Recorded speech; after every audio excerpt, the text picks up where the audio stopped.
দেখিছোঁ যে এই গোটেই উচ্ছেদ প্ৰক্ৰিয়াৰ মাজতে কিছুমান দুই ধৰণৰ সাম্প্ৰদায়িক শক্তিয়ে এটা সংখ্যালঘু নামধাৰী সংগঠন আনপিনে অন্য এটা সাম্প্ৰদায়িক শক্তিয়ে এই বাংলাদেশী মূলৰ মানুহৰ লগতে মিয়া মানুহ যি বুলি কয় তেওঁলোকৰ লগতে গৰিয়া লোকসকলক সন্দেহৰ আৱৰ্তনত সাম্প্ৰদায়িকভাৱে টাৰ্গেট কৰা দেখা গৈছে যিটো আমি আমাৰ স্বাভিমানত লাগিছে এনে কাৰ্যবিলাক জাতীয় সংগঠনে দৃষ্টি ৰাখিব লাগে আৰু জাতীয় সংগঠনৰ আমাৰ আহ্বান এই ক্ষেত্ৰত তেওঁলোকে স্পষ্টভাৱে ইয়াৰ এটা পথ নিৰ্দেশন কৰিব লাগে আজি খিলঞ্জীয়াক ধৰ্মৰ ভাগত যদি ভাগ কৰিব বিচৰা হয় সেইটো আমি কেতিয়াও মানি নলওঁ খিলঞ্জীয়া আৰু এইটো খিলঞ্জীয়া আৰু অখিলঞ্জীয়াৰ যুঁজ হ'ব লাগে ইয়াত ধৰ্মৰ কোনো কথা নাই খিলঞ্জীয়া গৰিয়া মৰিয়া দেশী মৰাণ মটক টাই অহম ইত্যাদি গোটেই জনগোষ্ঠীক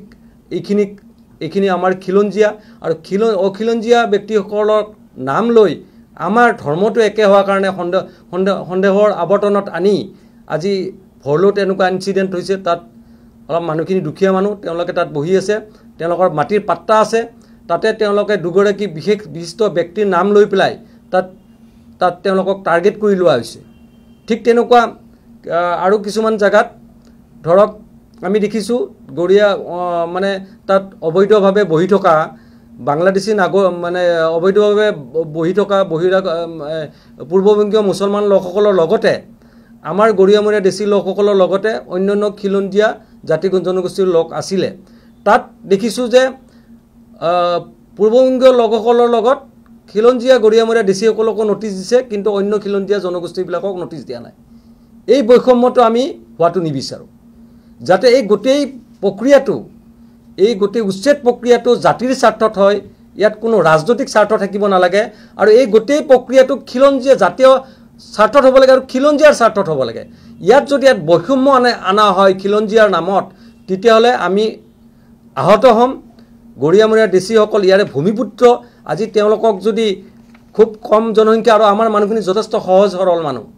গতিকে এইসকল ব্যক্তিক এই নিষ্পাপ সৰল মানুহখিনিক যদি টাৰ্গেট কৰি পেলাই এনেকুৱা ধৰণৰ এটা পৰিৱেশ আনা হয় তেতিয়াহ'লে এই ক্ষেত্ৰত মই ভাবোঁ জাতীয় সংগঠন আৰু জনগোষ্ঠীয় সংগঠনসমূহে বিশেষ ধৰণৰ ভূমিকা অৱলম্বন কৰিব লাগে আৰু এই ক্ষেত্ৰত মাত মাতিব লাগে কাৰণ কিয় আমি সদায় জাতীয় সংগঠনৰ লগত আছোঁ আৰু আমাৰ ভাষা আন্দোলনৰ পৰা অসম আন্দোলনৰ পৰা ভাৰতৰ স্বাধীনতা আন্দোলনৰ পৰা আমাৰ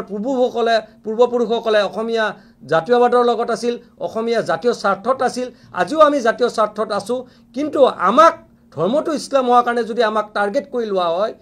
সেইটো আমি কেতিয়াও মানি নলওঁ সেই চৰকাৰক আমি বুজাব বিচাৰিছোঁ আৰু জাতীয় সংগঠনসমূহকো এই ক্ষেত্ৰত স্পষ্ট স্থিতি স্পষ্ট কৰাৰ কাৰণে আমি আহ্বান জনাইছোঁ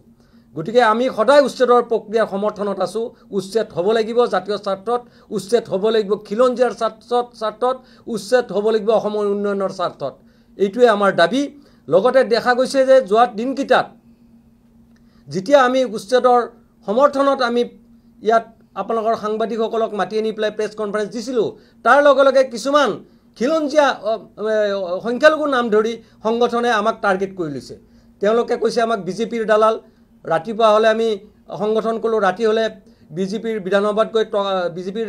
MLA মিনিষ্টাৰৰ পৰা টকা লওঁ আমি মুছলমানৰ নামত কলংক মুছলমানৰ নামত বিভাজন আনিছোঁ বিভিন্ন ধৰণৰ আনকি আমাৰ ফেচবুকত একাউণ্টত মা দেউতাক ধৰি পেলাই